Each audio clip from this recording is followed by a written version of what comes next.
Hello guys, pag-usapan lang natin ang breaking news. May pasabog nga naman kasi at exclusive na pinag-uusapan ngayon. OMG, red flag na nga si ex Daniel Padilla, total downgrade kay Catherine at Mayor Mark Alcala. Dahil bistado na kasi sina Mayor Mark Alcala at Catherine Bernardo na ngayon ay sinasabi ng mga netizens at mga sawsawerang kapitbahay, red flag na daw si Daniel Padilla. Yan kasi ang kinagulat ng karamihan. Kung bakit nga naman kasi nabigla ang mga Dilulu fans na mga Katden fans at Katniel fans dahil sa balitang kumakalat ngayon na meron ng resibo at ebidensyang magpapatotoo na si Mayor Mark Alcala at Catherine Bernardo totoong lumalabas talaga sila. Yan ang mga balitang lumalabas ngayon at lalong-lalo na yan kasi ang inala ng karamihan kung bakit nga naman kasi ginagawa ito ni Catherine Bernardo sa dating ex-boyfriend niyang si Daniel Padilla.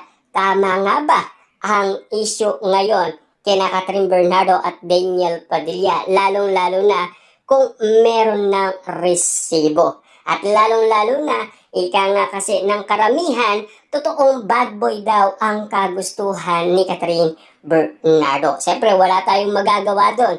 Tanging si Catherine Bernardo ang nag-decide doon dahil meron siyang free will. At lalong-lalo na, alam niya na siguro ang tama at mali. Yan kasi ang pagkakaalam natin. Kaya nga naman kasi sinasabi ni Mami Min Bernardo kay Catherine Bernardo, pag-isipan mo ng 100 times. Para nga naman kasi hindi siya magkamali. Kaya nga naman kasi ang mga Dilulu fans to the rescue nga naman kasi doon sa kagustuhan ni Mami Min Bernardo. Kaya nga naman kasi inahanap-hanap nila ang kaugalian ni Mayor Mark Alcala. Paano yan? Nakita na nila na sabongero siya at babaero. Ayon kasi sa karamihan. Lalong-lalo na kasi si Mami Min Bernardo ay ganito ang noong issue sa kanya.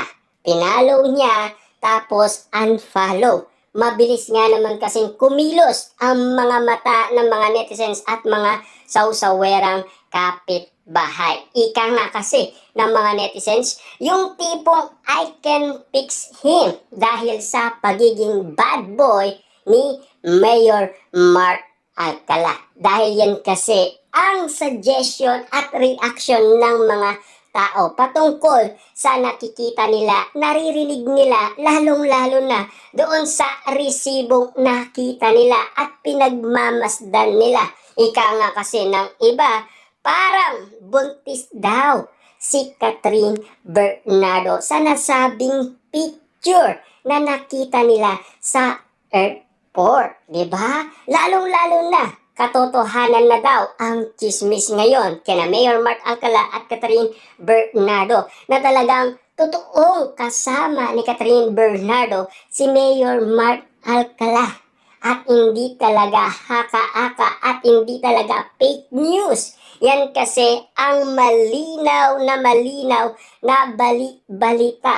Ang ganda nga naman kasi ng balita ngayon. Malupitan nga naman kasi ang pasabog. At least meron ng larawan, meron pang video na kumakalat ngayon na talagang pinagkakaguluhan na ng mga netizens at mga sawsawerang kapitbahay. Lalong-lalo na, ang bilis nga naman kasi mag-viral kaagad sa iba't ibang social media. Lahat ng kaganapan ngayon kina Mayor Mark Alcala at Catherine Bernardo. Sigurado tayo niyan.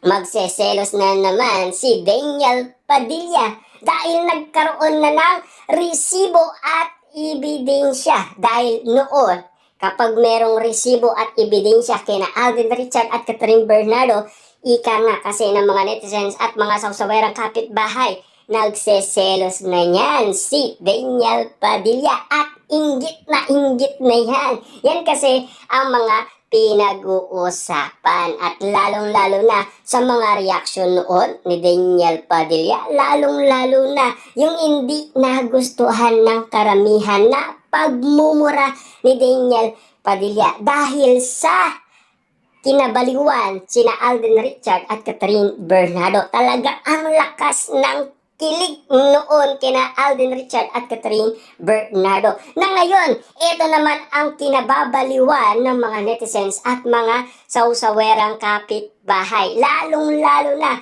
ang mga Dilulu fans na Katden fans at Katniel fans. Dahil siyempre magugulat nga naman sila dahil nagkaroon na ng resibo at ebidensyang magpapatunay na ito na ang reyna ninyo na si Catherine Bernardo, na talagang totoong-totoo ang resibo kina Mayor Mark Alcala at Catherine Bernardo. Na alam niyo naman siguro, meron talagang mga basher si Catherine Bernardo na talagang yan ay titirain. Kasi alam niyo na siguro, hindi mawawala yan kay Catherine Bernardo. Alam niya kung ano ang pinasukan niya at alam niya kung ano ang ginagawa niya, 'di ba? Kasi noon pa man ay tinitira na si Catherine Bernardo. Noong kasama niya pa si Daniel Padilla, noong sila ay bago pa lang at sikat na sikat na.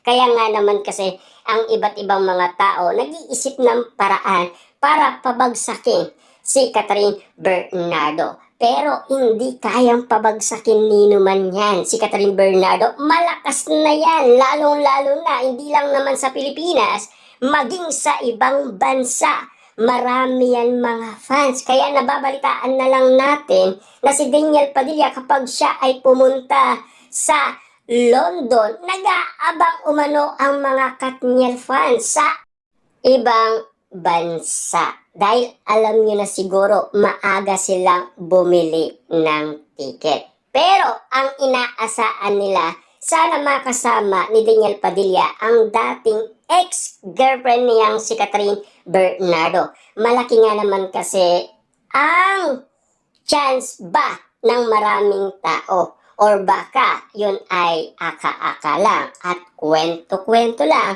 hanggat wala pa tayong nakikita.